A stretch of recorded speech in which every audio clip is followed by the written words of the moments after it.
There are a lot of weapons in Pilgrim, some good, some bad, but no weapon sticks out as a sore thumb more than the Rapier. Let me explain why. The Rapier is a melee weapon that got added in the Sleeper Catacombs update. You unlock it by going to the Forgotten Village and fetching a Limo 2 box. It costs 800 gold, 8 iron, and 1 diamond.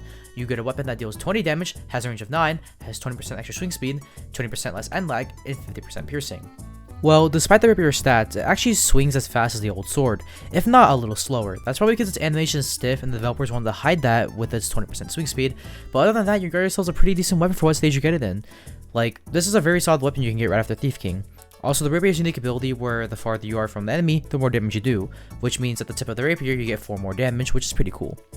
So, since this weapon sounds pretty cool, then why do people think it sucks? Well, let's view it from an endgame player's perspective then. So, after the game's release, any content they add that extends the endgame will usually have new weapons that are better or on the same scale as the previous endgame weapons. I mean, the Prime brand, which is a mid to endgame weapon, is still one of the best weapons in the game even after 2 huge content updates. So, with the update content mentality, they will think that every new weapon or item they add in the new endgame areas, which includes Zemo's new items, will be good. Now that we know this, we can see why they think the Rapier sucks, for the most part. This is kind of upsetting knowing that people probably think the Mana Blade is better than the Rapier. Even the Slime Hammer has a better spotlight than the Rapier. What should they do then if endgame players think it sucks?